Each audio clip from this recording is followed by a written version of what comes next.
परंतु निश्चित शिवसेना या संभाजीनगरात तर ताकदीची आहेच। ठीक आहे, आम्हाला जागा कमी पडली असेल पण मतं आम्हाला प्रचंड पडलेली आहेत।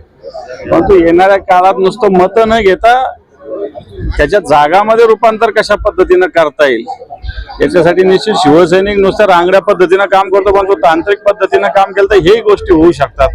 आता बंगालमध्ये तसंच आपण बघत असाल, मताचं फक्त मतं खूप पडले पण तो जिथं पडायचे तिथं नाही पडलेले। त्यामुळे मला असं वाटतं निश्चित येणार का शिवसेना या पद्धतीने काम करेल। राज्यामध्ये घटना वाढल्या, महिला त्याच्या घटना वाढल्या, त्याचा आवाज उठवणार बिलकुल आवाज उठवू, कारण ज्या पद्धतीनं कालची पुण्यातली घटना आहे, परवाची नरसापूरची, मागच्या 2 वर्षापूर्वीची बदलापूरच्या घटना आहे, अशा घटना दररोज घडतायत या महाराष्ट्रामध्ये। आता तुम्ही म्हणाल की याच्यात सरकार जे राज्याला एक गृहमंत्रीच नाही पूर्ण खऱ्या अर्थानं, देवेंद्रजी फडणवीस हे राजकारण करण्यात गुंतलेले, बंगालच्या इलेक्शनला जा, हरियाणाच्या इलेक्शनला जा, झारखंडच्या इलेक्शनला जा, हेच काम करतात, राजकीय कामातच गुंतलेले आहेत तेही पक्षीय, राजकीय म्हणण्यापेक्षा पक्षीय, मग याला फोड त्याला तोड त्याच्यात गुंतलेले।